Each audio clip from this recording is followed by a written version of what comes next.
അടിമാലി ഗ്രാമപഞ്ചായത്തിലെ 3-ാം വാർഡിൽ CPIയുടെ സ്ഥാനാർത്ഥിയായും ഇടതുപക്ഷ ജനാധിപത്യമുള്ള സ്ഥാനാർത്ഥിയായും മത്സരിച്ച് ജയിച്ച സൗമ്യ അനിൽ കഴിഞ്ഞ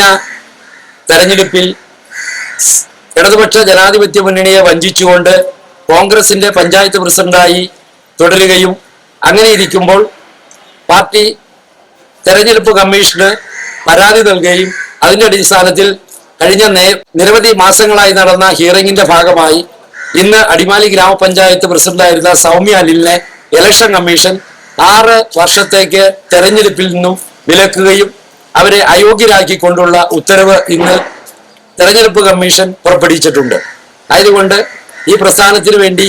ഈ കേസ് നടപ്പാൻ വേണ്ടി പാർട്ടിയുടെ ജില്ലാ സെക്രട്ടറി സഖാവ് K സലിംകുമാർ നിരന്തരമായിട്ടുള്ള ഹിയറിംഗിനടക്കം അവിടെ ഹാജരാവുകയും വലിയ തെളിവുകൾ ഹാജരാക്കിയതിന്റെ ഭാഗമായി കൂറുമാറ്റ നിരോധനത്തിന്റെ പേരിൽ അടിമാലി ഗ്രാമപഞ്ചായത്ത് പ്രസിഡന്റിനെ ഇന്ന് അയോഗ്യനാക്കിക്കൊണ്ട് തെരഞ്ഞെടുപ്പ് കമ്മീഷൻ ഉത്തരവായിട്ടുള്ളതാണെന്നും ആയതിനാൽ ഈ പാർട്ടിക്ക് ഈ അടിമാലി പഞ്ചായത്തിൽ പാർട്ടിയിൽ നിന്നും കൂറുമാറിയവരെ അയോഗ്യരാക്കിയ കമ്മീഷന്റെ നടപടിയെ സ്വാഗതം ചെയ്യുകയും ഒപ്പം ഈ പാർട്ടിയെ കരുത്തും ശക്തിയാക്കി മാറ്റാൻ ഈ വരുന്ന ത്രിതല പഞ്ചായത്ത് തെരഞ്ഞെടുപ്പിൽ